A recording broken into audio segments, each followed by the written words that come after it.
Hello my friends and welcome back. Thank you very much for being with me again today. Well, I like it. I like it when people are calling, things as they are and don't hide behind, weasel talk. In this case, I like when, NATO says clearly, which is United States, hey, we are against you and we're gonna smack you to the Russians. And the Russians say, okay, you guys, if you intervene, we're gonna attack you. It's not about Ukraine, it's about you and I.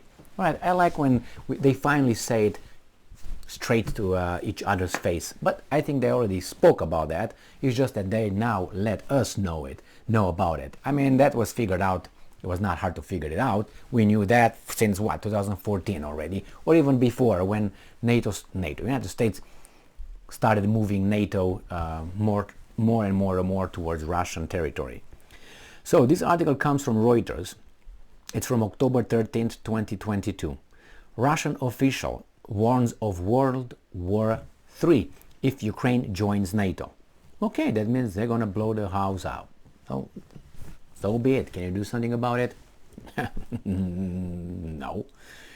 So, if Ukraine is admitted into the US-led NATO military alliance, then the conflict in Ukraine would be guaranteed to escalate into World War III, a Russian Security Council official was quoted as saying on Thursday.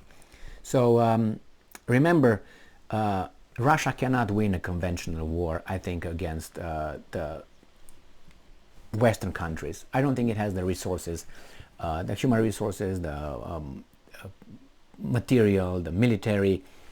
They have nuclear weapons. Unless they use those, they have no chance of winning. So if World War III will end up in a nuclear catastrophe, I think so, because there's no way. I mean, look at the military, look at the numbers, you will have enough manpower, but you will not have enough ammunition. You're not going to have enough weapons to fight those guys. Now it depends how vested those guys will be into this war. If they are just here and there, so they keep the little weasels happy with their sports programs and the beer and sex, that's good. If they have sex, drugs and rock and roll, that's good. So that means it's going to be a very limited fight against Russia, because if they fight all the way, then Russia, I think, will lose, unless it uses nuclear weapons and there's no winner, no loser. Or to be more accurate, we all be losing. So let's see. Just hours after Russian President Vladimir Putin formally proclaimed the annexation of the up to 18% of Ukraine on September 30th, President Volodymyr Zelensky announced a surprise bid for a fast-track membership of NATO. Well, you cut the line, buddy. So I don't know how that works. I mean, you expect rules to be rules, but what are you doing? You bend the rules here?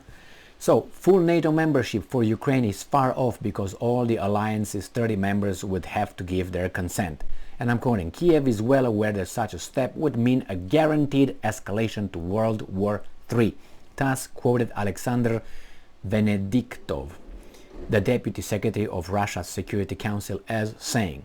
So Venediktov, who is Deputy to Security Council Secretary Nikolai Patrushev, a powerful Putin alliance, said he felt Ukraine's application was propaganda as the West understood the consequences of Ukraine's membership of NATO.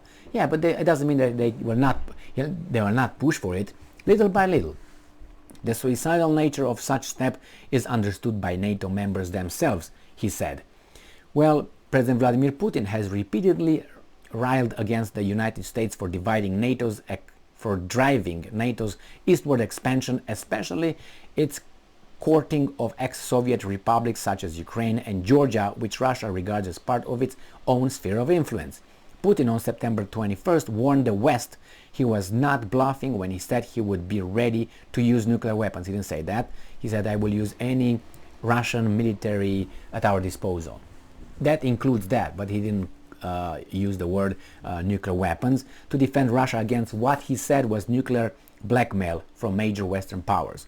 U.S. President Joe Biden said that Biden should be just going to bed and that's it.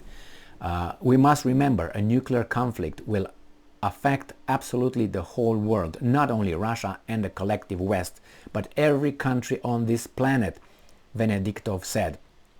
The consequences would be disastrous for all mankind. You bet. You bet. You bet. So, what do you think is going to happen? I mean, do you think? I think the United States will try little by little. You know how you you know how when you're a child and let's say you want to go outside but you are grounded, and you try to make your mommy or daddy, allow you to go and play outside. You didn't go and say, hey, I'm leaving. I'm out of here. And smack, go back to your room.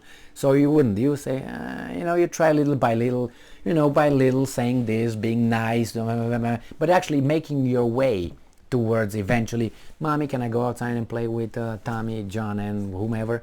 That's how it works. Or if you want, look at pedophiles, how they're grooming children. They don't go, and that would be a rape. So they go before they get to that point. If they get to that point, they're grooming the victim. So little by little, they are the confidant. They are the person who helps the children. If the parents tell them something, this guy's gonna say, no, I let you do that. You gain trust.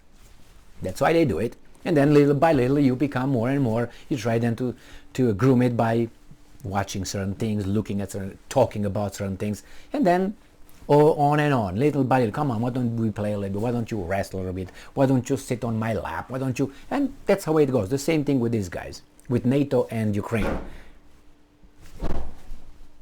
All right, the war started. So it's just that's the way it is. The same here. Now, first, I don't know, no NATO expansion. Okay, 2008 Bucharest NATO summit. One day, George Bush. One day, Ukraine and Georgia will join NATO. The Russians were like, what? Who that? All right. So, and then that was one thing. And then 2014 overthrow. Then expansion, little by little. Remember, pop, all these countries. And then now you have Ukraine. And Ukraine, Ukraine, no, we can go in. It's just, how about a fast track? No, I don't think so. That's going to mean World War III no, that's out of the question. What are you talking about? They can say it tomorrow. They can bend the rules however they want. Remember that weasel guy? He was the Prime Minister of Italy, Mario Draghi, when he didn't like how it was voted in the European Union regarding placing sanctions and oil caps on Russian oil, because certain countries say, wait a minute, we're going to be dying here if we don't get oil from those guys. And in the European Union, in order to impose sanctions on another country, you have to have unanimity. All of them have to be in agreement. If one is not, then it doesn't pass. Well, Hungary, I think Czech Republic, Slovakia, Bulgaria had questions. So what did Draghi say? Maybe we should change the rules. We shouldn't make it a unanimity. We should make it just a majority. Why? Because it's easier to influence people like that. So as they go, so right now with NATO, maybe NATO said, well, all the countries starting with you, accepting Uzbekistan and others, like Ukraine, automatically enter NATO. Well, everybody, they don't have to be. The decision was made with a majority. Pook! You're going to see that passing, change the rule, and you, not Uganda, Ukraine would be part of NATO. Really? I mean, look, wherever you work, or if you work somewhere, or life in general, if people want to change the rules because they want it to make it official, they will do that. Something that was a no-no yesterday, today is okay. So look at that. It's just general knowledge. It's not, oh my God, let me tell you a secret here. No. So if they want, they will do whatever they want. They would skip the line. What do you think the other countries are going to do? Like Romania and Bulgaria, and going to say, hey, United States, you can't change the rules. Smack. Not even the hand. Ping, ping, ping, bong, bing, bong. Anybody else? No, we're with you. So smart. Yeah. World War III. Bye-bye. See you. Never. We meet over there on the bench waiting for St. Peter to introduce us to the big guy. hey, where do you think I'm going to go? Definitely I'm going to go down, but I don't know why I'm here, man. And you think it's going to be the last judgment? I go there without even going over there. So I just, I don't have to come and waste his time. I'm just going to go down straight there, go into the, the hot tub with other interesting people like Schopenhauer, Nietzsche, and others that we cannot mention, and we have a conversation. Hey man, turn it down, man, it's too hot. That's the way it's gonna be. Better than singing hymns over there. Thank you very much for being with me again today. Stay strong, stay smart, look for the truth, and be just.